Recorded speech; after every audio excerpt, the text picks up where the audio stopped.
This video is made possible by Ting. Lower your monthly phone bill and get a free $25 credit by following the link that's down in the description.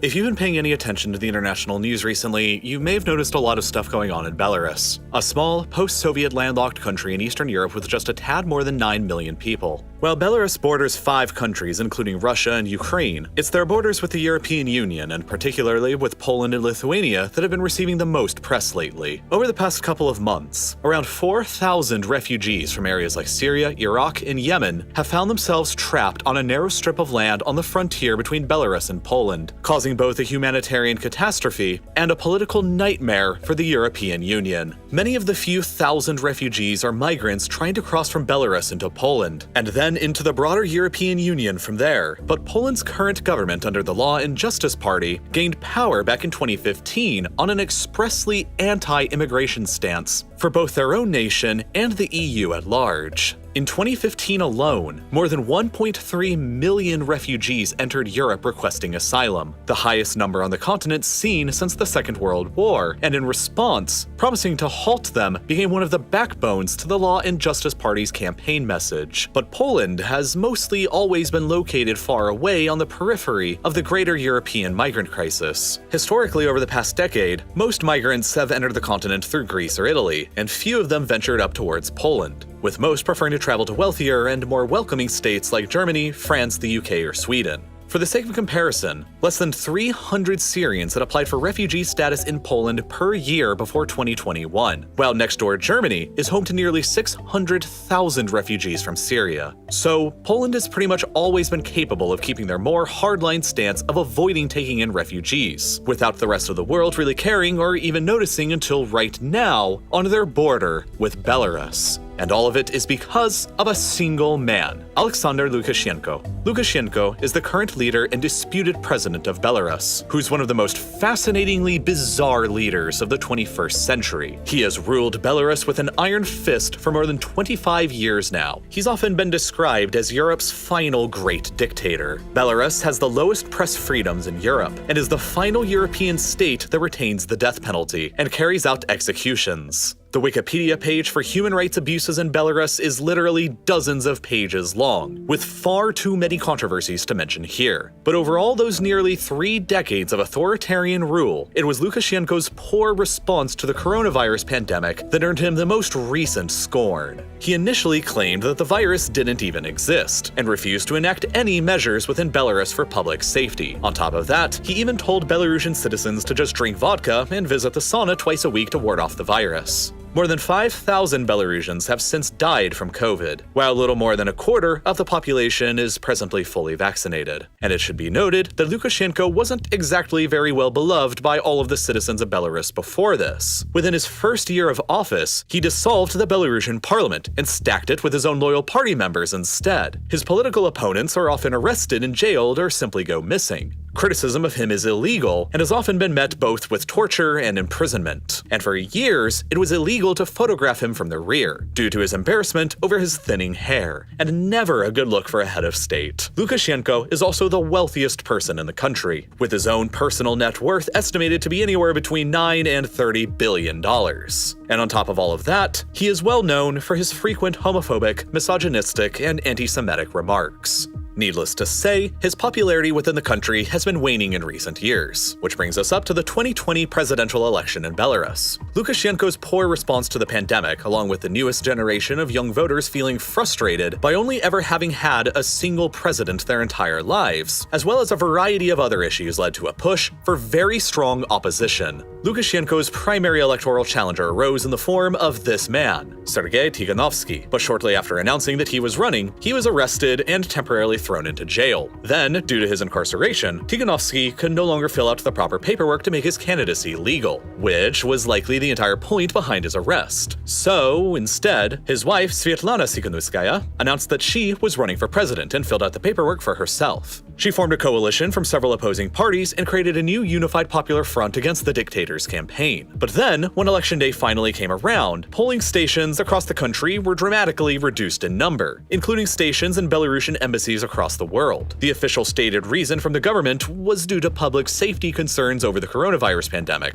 But Understandably, most people called foul on that one owing to Lukashenko's prior actions during the pandemic. And then, before the polls had even closed, the government had announced that Lukashenko had won with 70% of the vote, which was suspiciously high, especially considering that the polls were still open. The night of the election, Tsikhanouskaya filed a complaint with Belarus's Central Election Committee and was then promptly detained by Belarusian authorities for several hours. And by the following day, the government was claiming that Lukashenko had won with over 80% of the vote, a number that most critics believe to be virtually impossible. Due to the extensive improbability of this, numerous protests across the election erupted across the country. And while the Belarusian government has often quashed all dissent, the methods used in 2020 were particularly extreme. Water cannons, tear gas, rubber bullets, and even live ammunition from firearms were all used against the protesters that led to many injuries and several deaths. Meanwhile, Tsikhanouskaya fled across the border into Lithuania, fearing imprisonment or worse by her political opponent who was still in power. While Belarus received some international media coverage over the fraudulent election and the crackdown on protesters, it wasn't until a few months later when Lukashenko did something that the international community could no longer ignore. On the 21st of May 2021, a Ryanair passenger plane, Flight 4978, had just left from Greece and was heading towards Lithuania on its regularly scheduled route that happened to cross over Belarus on the way. Just 3 minutes after entering into Belarusian airspace, the pilots of Flight 4978 were contacted by Belarusian authorities and informed that there was a bomb threat on board the plane.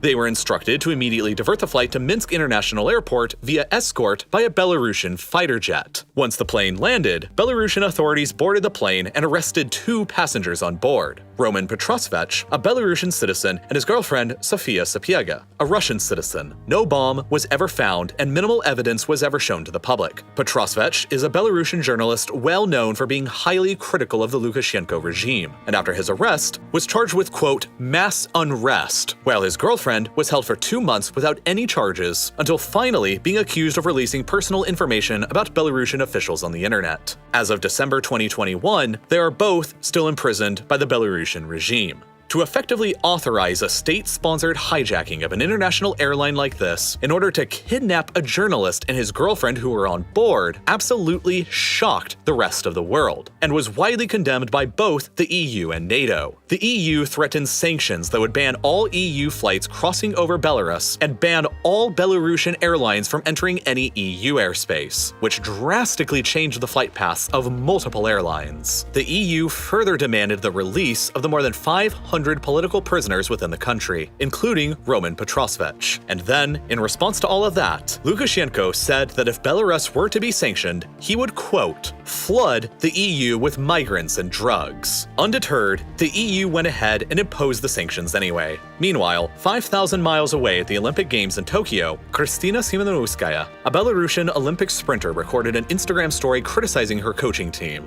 Then, while at the airport waiting to return back to Belarus, Simonouskaya decided that it wouldn't be safe for her to return and was taken into protective custody, as criticizing Belarus from abroad is illegal and can be punished by multiple years in prison. Simonouskaya was offered asylum in most of the EU, but she settled on Belarus's next-door neighbor, Poland, which brings us back to the current ongoing crisis. Following the sanctions from the European Union, Belarusian officials, along with state-owned travel and tourism companies, began encouraging large-scale tourism to Belarus from the Middle East. Hundreds of flights were suddenly added from Damascus, Beirut, Baghdad, Istanbul, and more were suddenly added by Belarusian airlines directly to Minsk, while prices for many of the flights were drastically reduced. Belarusian visas were given to pretty much anyone who flew there, while Belarusian authorities flooded social media with false information about the legality and ease of crossing the border into the EU via Poland. Upon arrival, these people were given instructions on how to get to the Polish, Lithuanian, and Latvian borders, and were sometimes even transported directly there by truck and given wire cutters and axes to get through any fences. And if you look at the map, it's easy to see why people trying to get out of a terrible situation in the Middle East and into the European Union might think that Belarus is the best way to go. While not in the EU itself, Belarus has borders with Latvia, Lithuania, and Poland, all 3 of which are EU states, and Poland particularly borders Germany. And for many of those currently stuck in Belarus, their final goal is to get to Germany, the country with one of the most friendly and open refugee and asylum policies in the world. However, the problem is that as easy as it is to enter Belarus, once they actually get to the Polish border, they're totally left on their own. Poland has continued their hardline stance of not letting anyone inside, and they've amassed thousands of troops on the border to push anyone who crosses back into Belarus. In addition, Poland, Lithuania, and Latvia have all recently agreed to build a border fence across their entire mutual shared border with Belarus to keep this from happening again. At the same time, Belarusian border troops are preventing migrants from heading back away from the border and back into Belarus, and have refused all requests from Polish and international humanitarian aid workers that would have given the migrants tents and sleeping bags, among other supplies. And then, from the reports of abuse by Belarusian border guards, to reports of families being split up by Polish border patrol, to hundreds of injuries and multiple fatalities, things continue seeming like they're getting worse. Without any context, it might all seem understandable to think of all of this as just a few bad policies bumping heads with one another. But with the larger context, it's clear that Lukashenko's Belarus is encouraging thousands of migrants and refugees to travel to Belarus on the false promises of them finding safety in the European Union, only to then traffic and dump them at the border, thereby manufacturing an incredible humanitarian crisis, and all in response to sanctions imposed against him for his own authoritarian rule. While Belarus has since reduced the number of flights coming into Minsk from the Middle East, and has allowed some migrants out from the border zone to fly back to their home country, thousands are still left in danger on the border. And with Lukashenko showing no sign of ever giving up his own power, there's currently no end in sight for the crisis.